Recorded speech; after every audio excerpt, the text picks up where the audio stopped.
Video like जरूर कर लीजिए और ऐसे वीडियो लगातार फ्री में पाने के लिए चैनल को तुरंत सब्सक्राइब कर लीजिए और बेल आइकन को जरूर टैप कर लीजिए ताकि आगे भी सारे वीडियो आपको मिलते रहे। यूट्यूब में फॉलो करते हैं तो प्लीज ये वाला फ्री टेलीग्राम चैनल जरूर ज्वाइन कर लीजिएगा। सारे नोटिफिकेशन सारे अपडेट यहीं पे आते हैं, ध्यान रखिएगा। सारे क्वेश्चन अटेम्प्ट करिए और स्कोर अपना तुरंत कमेंट करके बताइए कितने सही हो रहे हैं कितने गलत हो रहे हैं, जल्दी से कमेंट करके बताइए। नमस्कार साथियों, स्वागत है आपका ऑनलाइन एग्जाम प्रिपरेशन पर which is the part of study for civil services. दोस्तों, ऑनलाइन एग्जाम प्रिपरेशन पर लास्ट 6 मंथ का करंट अफेयर कवर कर रहे हैं और यहाँ पर हमने सितंबर महीने का करंट अफेयर शुरू किया था और यहाँ पर सितंबर महीने का topic wise current affair cover भी कर लिया है। तो इसके बहुत सारे कुछ पार्ट्स आ चुके हैं। अगर आपने नहीं देखे हैं तो प्लेलिस्ट बनी हुई है चैनल पर, आप जाकर देख सकते हैं। आज सितंबर महीने के सभी वन लाइनर क्वेश्चंस को कवर करेंगे। वन लाइनर जितने भी फैक्ट हैं करंट अफेयर से रिलेटेड उन सबको कवर करेंगे। तो आइए चलिए स्टार्ट करते हैं। सबसे पहला तथ्य दिया गया है, दुनिया में पहला यात्री ट्रेन नेटवर्क जो कि हाइड्रोजन से चलता है, तो उसका अभी हाल ही में लॉन्च किया गया है। जर्मनी के लोअर सैक्सोनी राज्य में इसको लॉन्च किया गया है। इसका परीक्षण 4 साल पहले शुरू हुआ था और इसका निर्माण किया है फ्रांसीसी निर्माता एल्स्टॉम के द्वारा। इसका उत्पादन किया गया है। यह हाइड्रोजन ईंधन सेल ड्राइव वाली 14 ट्रेन डीजल ट्रेनों की जगह ले लेंगी यहाँ पर। तो जहाँ पर डीजल ट्रेन चलती थी 14, वहाँ पर अब 14 हाइड्रोजन ईंधन सेल ड्राइव वाली ट्रेन चलेंगी। और अभी हाल ही में इसका लॉन्च कहाँ पर किया गया है? जर्मनी के लोअर सैक्सोनी राज्य में। तो जर्मनी में इसका लॉन्च किया गया है। हाइड्रोजन से चलने वाली यह दुनिया का पहला यात्री ट्रेन नेटवर्क होगा, तो इस बात को याद रखना। इसके बाद अगला तथ्य देखेंगे। अगला तथ्य है एयर एशिया इंडिया से रिलेटेड। और एयर एशिया इंडिया ने AAI ने अभी हाल ही में अगस्त 2022 में CAE कृत्रिम बुद्धि संचालित परीक्षण प्रणाली का उपयोग किया है और ऐसा उपयोग करने वाली है पहली एयरलाइंस बन गई है। तो इंपॉर्टेंट तथ्य है क्योंकि ये पहली एयरलाइंस है जिसने CAI कृत्रिम बुद्धि संचालित प्रशिक्षण प्रणाली का उपयोग किया है। अब ये है क्या? CAE क्या है? CAE तो CAE कंप्यूटर एडेड इंजीनियरिंग बिल्कुल भी नहीं है। इसका शॉर्ट फॉर्म ये बिल्कुल भी नहीं है। यह एक हाईटेक कंपनी है जिसका मुख्यालय मॉन्ट्रियल में है। कनाडा के मॉन्ट्रियल में इसका मुख्यालय है और यह एविएशन के क्षेत्र में काम करती है। एविएशन के लिए यह कार्य करती है और इसके द्वारा एक तकनीक जो है उसका विकास किया गया था CAE राइज का, और उसी का प्रयोग इसमें किया जाता है।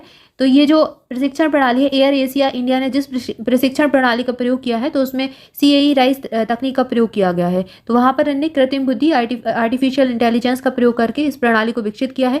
और ये काम क्या करती है? ये रियल टाइम डेटा जो है वो प्रोवाइड कराती है, रियल टाइम डेटा। और एविएशन के क्षेत्र में यह सबसे ज़्यादा महत्वपूर्ण होता है एयरलाइंस के लिए प्रशिक्षण में, तो वहाँ पर इसका उपयोग किया जाता है। अब इसके बारे में जानेंगे। एयर एशिया इंडिया क्या है? Air Asia India Tata Sons जो कंपनी है उसकी एक सहायक कंपनी है और इसके अलावा इसका मुख्यालय कहाँ पर है? बेंगलुरु में, कर्नाटक के बेंगलुरु में इसका मुख्यालय हो जाएगा। तो यहाँ पर हमने देखा ये। इसके बाद अगला तथ्य दिया गया है, अभी हाल ही में प्रधानमंत्री नरेंद्र मोदी ने भुज गुजरात में 4400 करोड़ रुपए की परियोजनाओं का उद्घाटन और शिलान्यास किया 28 अगस्त 2022 को। अगस्त 2022 में institute of integrated learning in management विश्वविद्यालय ने ग्रेटर नोएडा में देश का पहला राष्ट्रीय शिक्षा नीति 2020 के अनुपालन वाला एक लॉ स्कूल प्रारंभ किया है। कहाँ पर किया गया है? ग्रेटर नोएडा में। इसके बाद अगस्त 2022 में इंडियन ऑयल कॉर्पोरेशन जो है IOC ने वर्ष 2046 तक शुद्ध शून्य कार्बन उत्सर्जन लक्ष्य के लिए 2 लाख करोड़ रुपए के निवेश का फैसला किया है। तो ये 2046 तक क्या करेंगे? शुद्ध शून्य कार्बन उत्सर्जन का लक्ष्य इन्होंने निर्धारित किया है IOC ने। अगला तथ्य है, अगस्त 2022 में जनजातीय मामलों के मंत्रालय और स्वास्थ्य और परिवार कल्याण मंत्रालय जो है उन्होंने केंद्रीय टीबी प्रभाग द्वारा 75 अधिक बोझ वाले आदिवासी जिलों को टीबी मुक्त होने के लिए चुना है। अभी भारत में प्रधानमंत्री टीबी मुक्त अभियान भी चल रहा है और टीबी से मुक्त करना है भारत को 2025 तक। तो इसके लिए तरह तरह से कार्यक्रम चलाए जा रहे हैं और योजनाएं बनाई जा रही हैं। तो उसी क्रम में यहाँ पर ये काम किया गया। इसके बाद अगस्त 2022 में ही राष्ट्रीय जनजातीय अनुसंधान संस्थान जो है नई दिल्ली में जनजातीय टीबी पहल के तहत आश्वासन अभियान के राष्ट्रीय सम्मेलन का भी आयोजन किया गया। तो ये कार्यक्रम अपने अपने स्तर पर हर राज्य के द्वारा किए जा रहे हैं ताकि भारत के हर एक क्षेत्र को 2025 तक टीबी से मुक्त किया जा सके। टीबी एक जो बीमारी है, टीबी इसका इलाज संभव है सबसे पहली बात तो, और टीबी माइक्रोबैक्टीरियम ट्यूबरक्लोसिस होता है उस जीवाणु से ये फैलता है, उस जीवाणु से ये होता है। तो इससे भारत को मुक्त करना है कब तक? 2025 तक। इसके बाद अगला तथ्य है, भारत की नवनिर्वाचित जो राष्ट्रपति हैं द्रौपदी मुर्मू, इन्होंने 9 सितंबर 2022 को प्रधानमंत्री टीबी मुक्त भारत अभियान का शुभारंभ भी किया है। तो ये कब किया गया? 9 सितंबर 2022 को। तो इस चीज़ को याद रखना है। इसके बाद इस जो ये अभियान है प्रधानमंत्री टीबी मुक्त अभियान, तो ये जो अभियान है ये स्वास्थ्य और परिवार कल्याण मंत्रालय की पहल है। जो MOHFW मंत्रालय है उसकी ये पहल है और उसके तहत ही वर्ष 2025 तक टीबी उन्मूलन की दिशा में देश में प्रगति में तेजी से प्रयास किए जा रहे हैं इस मंत्रालय के द्वारा। तो तरह तरह के कार्यक्रम किए जा रहे हैं, तरह तरह की योजनाएं बनाई जा रही हैं ताकि भारत को मुक्त किया जा सके।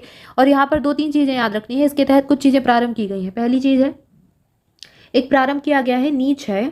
क्षय क्या है? टीबी को ही कहते हैं क्षय रोग।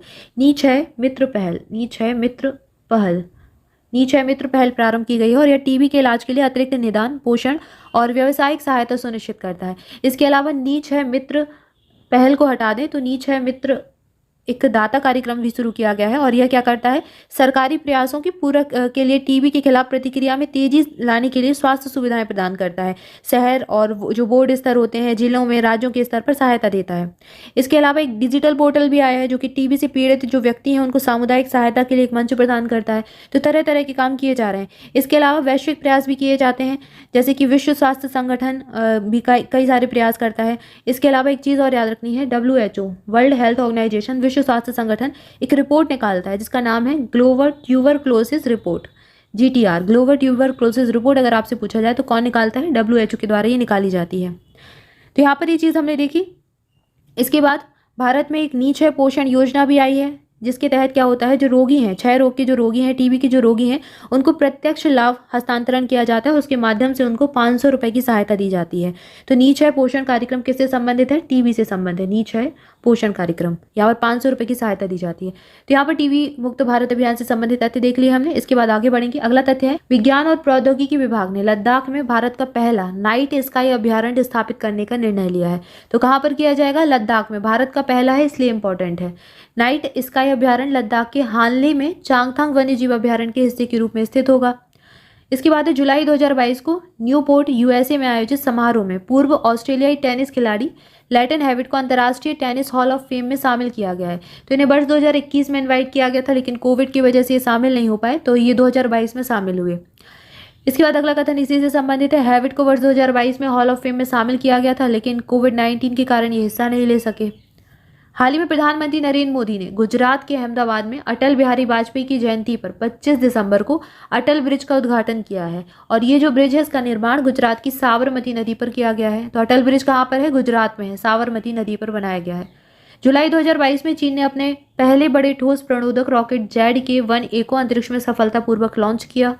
आगे बढ़ेंगे, अगला तथ्य देखेंगे। 30 मीटर के ZA-1A लीजियन रॉकेट को इनर मंगोलिया के गोबी रेगिस्तान में जियोकॉन सैटेलाइट लॉन्च सेंटर से लॉन्च किया गया है। तो ये लॉन्चिंग स्टेशन इसका बताया गया है और ये जो प्रक्षेपण रॉकेट है इसने अपने साथ 6 नए उपग्रहों को सूर्य की तुल्यकालिक कक्षा में प्रक्षेपित भी किया।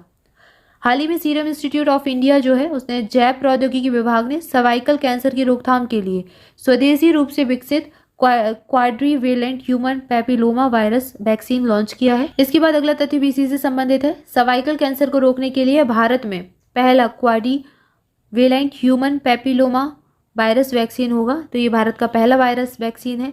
1 सितंबर 2022 को नुआखाई जोहार नामक कृषि उत्सव उड़ीसा में मनाया गया। तो ये मोस्ट इम्पॉर्टेंट है।